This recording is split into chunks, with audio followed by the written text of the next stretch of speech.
नमस्कार, मैं शंभू कुमार सिंह और आप देख रहे हैं नेशनल दस्तक। ऐसे दौर में जब चारों तरफ चुप्पी है, आज नोटबंदी की सालगिरह लोग मना रहे हैं। आज ही के दिन अनाउंसमेंट हुआ था और एक नेता है कांग्रेस में। आप कांग्रेस से सहमत हो सकते हैं, असहमत हो सकते हैं, लेकिन विरोध का एक दूसरा नाम जो है वो श्रीनिवास है। श्रीनिवास यूथ कांग्रेस के अध्यक्ष, आज उनका जन्मदिन भी है, लेकिन ये तस्वीरें देखिए।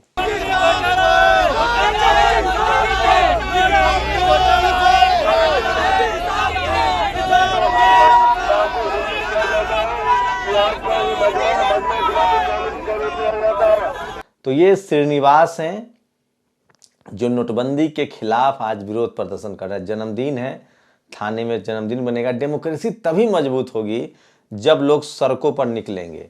नहीं निकलने की वजह से क्या हो रहा है कि पत्रकारों पर केस दर्ज हो रहा है।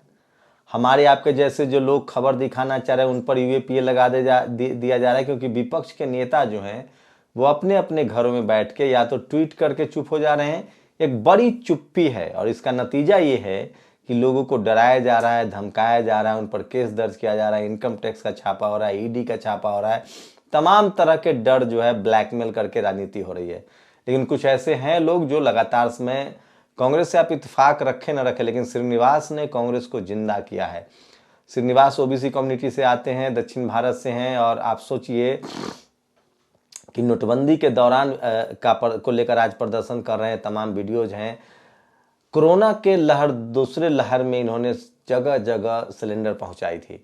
नवीन कुमार जो आर्टिकल 19 चलाते हैं, उनकी भी इन्होंने मदद की थी। तो श्रीनिवास एक जिंदा दिल, मजबूत और आंदोलन करने वाले नेता हैं। इनकी पूरी बाइट सुन लीजिए जो वो सवाल उठा रहे हैं। नरेंद्र मोदी जी को मैं कहना चाहता हूं, जो नोट बैन के वजह से तमाम वादे किया था आपने, इस देश में काला धन खत्म हो जाएगा, इस देश में आतंकवादी खत्म हो जाएगा, इस देश में डिजिटलाइजेशन के वजह से जो कैश ट्रांजैक्शन कम हो जाएगा, आपने बताया था। आपने काला दिन वापस आ जाएगा बोला, आपने काला धन कहाँ है? एक बात, इस देश का छोटे छोटे बिजनेस को खत्म किया, इस देश का जो हालत खराब करने का काम किया मिडिल क्लास लोगों का, ये नोट बैन के वजह से सबसे ज्यादा बेरोजगारी बढ़ चुका है। नोट बैन के वजह से आज आप देख सकते हैं कितना बड़ी लेवल पे आज सड़क पे लोग घूम रहे हैं। बेरोजगारी बनाने का काम ये सरकार ने किया। नरेंद्र मोदी ने ये भी कहा था 50 दिन के अंदर इसका कोई फायदा नहीं हुआ, मैं किसी चौराहे पे आके माफी मांगेगा। 50 दिन नहीं नरेंद्र मोदी जी, 5 साल हो गया। एक बार आके आपका हिसाब दो और जवाब दो। कुछ और भी बड़े खबरें हैं। प्रियंका गांधी ने इसी बात को कहा, अगर नोटबंदी सफल थी तो भ्रष्टाचार खत्म क्यों नहीं हुआ, कालाधन वापस क्यों नहीं आया, अर्थव्यवस्था कैशलेस क्यों नहीं है। तो मुझे लगता है कि अगर श्रीनिवास जैसे लोग कांग्रेस के अध्यक्ष बनते हैं तो इससे बेहतर और कुछ भी नहीं हो सकता है। शानदार काम किया है।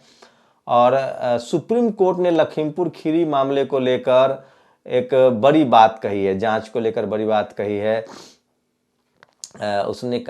सुप्रीम कोर्ट ने कहा है कि 2 एफआईआर दर्ज किया गया, लगता है कि ओवरलेप किया जा रहा है और किसी को बचाने की कोशिश हो रही है। बड़ा स्टेटमेंट है और एक बहुजनों के लिए बहुत बड़ी खबर है। मालासार जनजाति की एक बेटी ने नीट के क्वालिफाई एग्जाम को क्वालिफाई किया। इसको लेकर आकाश आनंद जो बीएसपी के राष्ट्रीय युवा कोऑर्डिनेटर हैं, राष्ट्रीय उपाध्यक्ष भी हैं, उन्होंने ये ट्वीट किया है।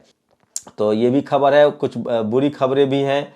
ये देखिए, पंकज धवरैया है जो हाथरस की बेटी के साथ जब गैंगरेप और मर्डर हुआ था उस समय भी ये बाबा साहेब पर किस तरह के अभद्र आरोप लगा रहे हैं। इनके खिलाफ कार्रवाई होनी चाहिए। बहुत कास्टिस्ट है। सूरज बौद्ध ने ट्वीट किया है। और 5 स्क्रीनशॉट न दिखाएं सबों का, ये गुजरात की खबर है, बहुत दर्दनाक है। 5 sanitation workers dead in sewage treatment plant in Gandhinagar Gujarat during Diwali के दौरान 5 सफाई कर्मचारियों की सीवर में उतरने से मौत हो गई। ये गांधीनगर गुजरात की खबर है। कहीं कोई टीवी पर, अखबार पर चर्चा नहीं होगा। नेशनल दस्तक की लगातार कोशिश होती है कि ऐसी चीज़ें आप तक पहुंचाई जाए। मैं इसलिए बार बार कहता हूं कि आपको वो खबरें देखनी है जो आपसे जुड़ी हुई है, आपके लिए ज़रूरी है, तो नेशनल दस्तक को देखिए। 5 सफाई कर्मचारियों की मौत हुई है गांधीनगर गुजरात में, कहीं कोई चर्चा नहीं है। 5,000 रुपए के लिए 3 साल से बंधुआ बने आदिवासी को जिंदा जलाया। ये मध्य प्रदेश के गुना की खबर है। बीजेपी शासित राज्य है। आदिवासी समाज के 5,000 रुपए के लिए था, उसके बाद उसको जिंदा जला दिया गया है। तो ये सोचिए किस तरह की स्थिति है। और एनसीआरबी के डेटा आए हैं।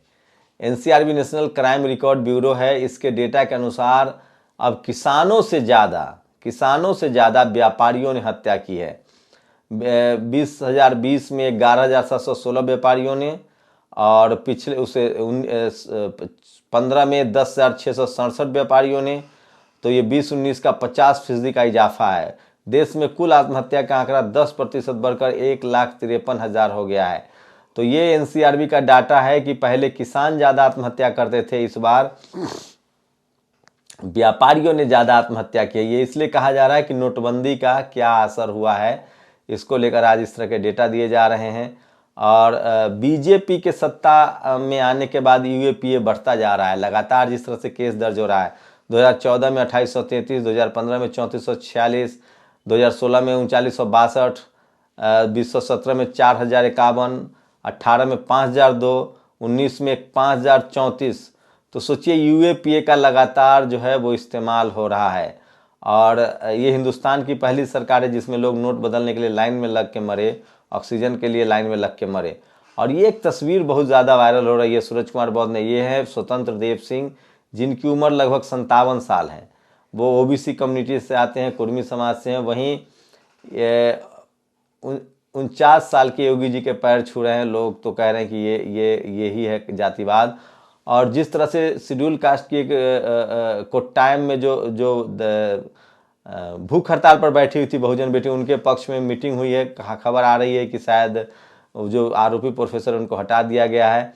और ये प्रीति चौबे ने एक ट्वीट किया है, दिवाली बम्पर घोटाला, 133 करोड़ रुपए के 4 लाख दिए, एक दिया 3225 रुपये, चुप रहना हिंदू खतरे में है। और ये है एक आज तक की एंकर चित्रा का तस्वीर है, शैल सुंदर अति हिमालय शुभ मंदिर सुंदरम। तो सोचिए जो पत्रकार साफ साफ खुलेआम धार्मिक स्टैंड ले रहे हैं, वो समझ सकते हैं कि उनकी पत्रकारिता में किस तरह का बायसनेस होगा। इसलिए मैं कह रहा हूँ कि ये देश कृषि प्रधान नहीं, जाति प्रधान देश है। और आपको जब तक आपके समाज की उसमें समावेश न हो, डाइवर्सिटी न हो, तब तक आपके लिए न तो पत्रकारिता न्याय मिलना बहुत मुश्किल है। और ये कि तस्वीर है जो सोशल मीडिया पर बहुत वायरल है। मुझे नहीं पता कहाँ की तस्वीर है, लेकिन एलपीजी के दाम बढ़ने से लोग फिर से चूल्हे पर खाना बनाने लगे हैं। आप लोग की क्या प्रतिक्रिया, अपनी प्रतिक्रिया जरूर दीजिए। शुक्रिया। नेशनल दस्तक की आपसे गुजारिश है कि अगर इसको बचाना चाहते हैं तो नेशनल दस्तक को सब्सक्राइब करने के लिए रेड कलर के सब्सक्राइब बटन को दबाएं, फिर बेल आइकन की घंटी दबाएं। नेशनल दस्तक को बचाने के लिए बहुत जरूरी है कि हर खबर को शेयर करें, लाइक करें, कमेंट जरूर करें।